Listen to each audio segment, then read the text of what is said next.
नमस्कार दोस्तों, car compares में आपका स्वागत है। मेरा नाम है विशाल और दोस्तों कई दिन हो गए हम निसान के मैग्नेट के बारे में बहुत प्रशंसा सुन रहे हैं, खास तौर पे उसके वैल्यू फॉर मनी पैकेज के लिए। माना कि निसान ने मैग्नेट को कॉस्ट को ध्यान में रखते हुए बनाया है, लेकिन ऐसी कई चीजें हैं जो निसान ने मिस कर दी है, और वो भी ऐसी कार में जो उनके लिए एक मेक और ब्रेक कार है। यानी निसान के लिए ये एक बहुत ही महत्वपूर्ण कार है, और इसीलिए हमने मैग्नेट को बहुत बारीकी से उसका निरीक्षण किया और लेके आए ये वीडियो खास आपके लिए, जहां हम बात करेंगे उसके पिकअप और स्मूथनेस के बारे में, पकड़ और सस्पेंशन, अंदरूनी जगह और सीटिंग कंफर्ट, और उसके इंटीरियर्स के बारे में भी। तो चलिए देखते हैं बिना कोई विलंब के।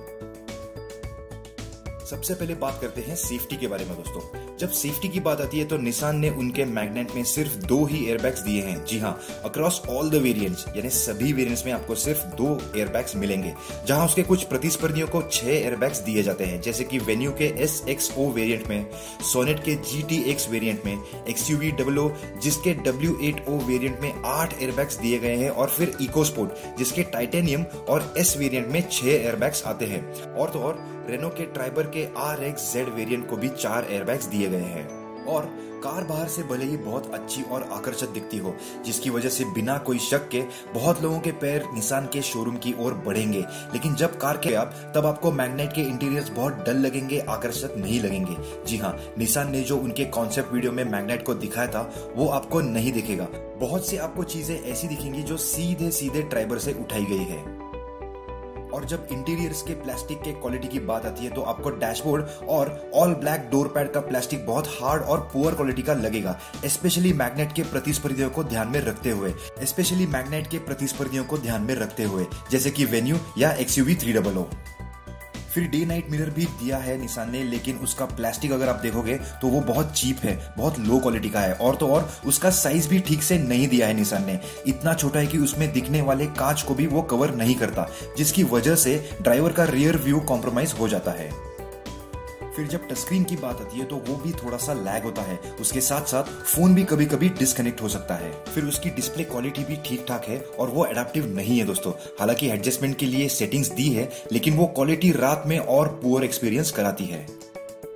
और फिर निसान ने उनके फुल्ली डिजिटल इंस्ट्रूमेंट क्लस्टर में सब कुछ दिया है दोस्तों, जिसमें आप व्यूज भी स्विच कर सकते हो, लेकिन MID में आपको दरवाजों के सिवाय टेलगेट अगर खुला होगा तो वो भी दिखेगा, लेकिन बॉनेट अगर खुला रह गया हो तो वो नहीं दिखेगा आपको। फिर निसान ने जो 4 एयरक्राफ्ट स्टाइल मेन स्विचेस दी हैं, defogger, auto mode, air conditioner और फ्रेश एयर मोड के लिए, उनको बैकलाइट नहीं है, जिसका मतलब ये होता है कि रात में आपको थोड़ी सी कठिनाई हो सकती है, जब तक आपको आदत ना हो तब तक। फिर क्वालिटी कंट्रोल की खामियां आपको ऐसी जगह दिख जाएंगी, जैसे कि गियर नॉब के इर्द गिर्द की जगह थोड़े से अच्छे फिनिश हो सकते थे। फिर कैबिन लैंप इतना लूज था कि वो थोड़ा सा ऑपरेट करने के बाद बाहर आ गया। फिर कई जगह चीजें एक्सपोज थी, जहां एक सिर्फ प्लास्टिक कैप अच्छे फिनिशिंग दे सकते थे। फिर leather boot, pull push type door lock knob भी थोड़ा सा चीप लगा और बहुत पुराना भी। फिर बीच में ही डैशबोर्ड पे सेंटर फेसिया पे एक illuminated black engine start stop button दिया है। शुक्र है कि निसान ने ड्राइवर सीट एडजस्टमेंट तो दिया है, लेकिन सीट बेल्ट एडजस्टमेंट नहीं दिया है। फिर जब आप ड्राइवर सीट पे बैठोगे दोस्तों, तो आपको कार के क्लच के साइड में जो डेड पेडल रहता है वो भी बहुत आगे लगेगा आपको, और तो और मैनुअल वेरिएंट में आपको डेड पेडल भी नहीं मिलेगा, और ना ही आपको जगह मिलेगी कि आपके बाएं पैर को आराम से रखने के लिए, और वो भी लॉन्ग ड्राइव्स के लिए। अब आप जब कार शुरू करोगे दोस्तों तो आपको थोड़ा सा शेक महसूस होगा, और यहाँ हम पेट्रोल इंजन की बात कर रहे हैं दोस्तों, डीजल नहीं, क्योंकि इसमें डीजल इंजन का ऑप्शन निसान ने नहीं दिया है। फिर इंजन में से आने वाले थोड़े से वाइब्रेशंस आपको सीट पे, पेडल्स पे और ड्राइवर सीट पे भी महसूस होंगे, और ये वाइब्रेशंस आपको गियर नॉब पे भी महसूस होंगे जब आप कार चलाना शुरू करोगे, क्योंकि मैग्नेट का इंजन उतना रिफाइंड नहीं है जितना कि ह्यूंडई का, नहीं तो किया का 1 लीटर इंजन है। गियर बॉक्स भी आपको थोड़ा सा भारी लगेगा, जिसकी वजह से आपको गियर शिफ्ट करने के लिए थोड़ी सी मेहनत करनी पड़ेगी, लेकिन मेहनत करने की बात यहाँ खत्म नहीं होती। मैग्नेट जैसे छोटे से कार में भी आपको एक हेवी क्लच मिलेगा, यानी वो ऑपरेट करते वक्त वो एक डीजल कार के इतना ही लगेगी, जिसकी वजह से CVT एक अच्छा ऑप्शन हो सकता है। लेकिन मैग्नेट के ऑटोमेटिक वेरिएंट में स्पोर्ट्स मोड तो आता है, लेकिन मैनुअल मोड या पेडल शिफ्टर्स नहीं आते, और यही स्पोर्ट्स मोड का इस्तेमाल करने के लिए आपको उसका बटन पहली बार में नहीं मिलेगा, जो गियर नॉब के नीचे स्थित है, जल्द ही नहीं दिखता। पता नहीं क्यों निसान ने इसको एक अच्छी जगह नहीं दिया। दोस्तों, जब मैग्नेट के राइड की बात आती है तो कम स्पीड में आपको कार के अंदर झटके महसूस होंगे, और वो भी बड़े गड्ढों के नहीं लेकिन उससे छोटे भी, और इसीलिए सिटी में चलाने वालों को ये दुविधा बहुत परेशान कर सकती है। और तो और निसान उनके मैग्नेट में 36 PSI का टायर प्रेशर रेकमेंड करती है, यानी कि सिफारिश करती है, जिसकी वजह से उन्होंने हाईवे के कंफर्ट को भी कॉम्प्रोमाइज किया है।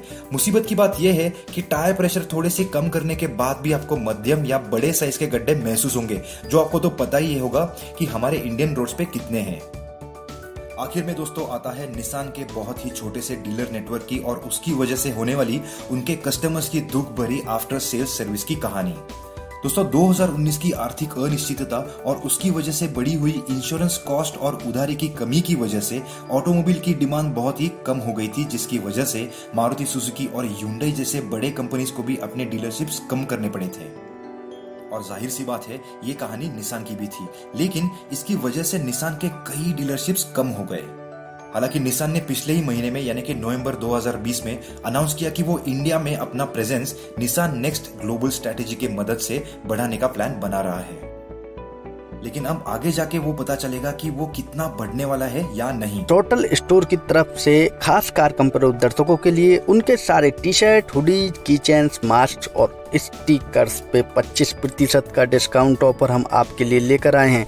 थ्रॉटल स्टोर पे आप अपनी पसंदीदा गाड़ियों के डिजाइन वाले प्रोडक्ट्स खरीद सकते हैं दोस्तों, और वो भी सबसे किफायती दामों में। उनकी एक झलक यहाँ आप स्क्रीन पर पेश है दोस्तों। इस लिमिटेड पीरियड ऑफर का लाभ उठाने के लिए वीडियो के ऊपर स्थित आई बटन पर क्लिक कीजिए या फिर वीडियो के नीचे डिस्क्रिप्शन में दी हुई लिंक पर क्लिक कीजिए और CCTS25 प्रोमो कोड का इस्तेमाल करो दोस्तों। तो दोस्तों, ये था हमारा एक छोटा सा प्रयास आपको ये बताने के लिए कि मैग्नेट में क्या खामियां हैं, लेकिन इसका मतलब ये नहीं होता कि मैग्नेट एक बुरी कार है, क्योंकि इस वीडियो में हमने सिर्फ उसके खामियों के बारे में बात की है।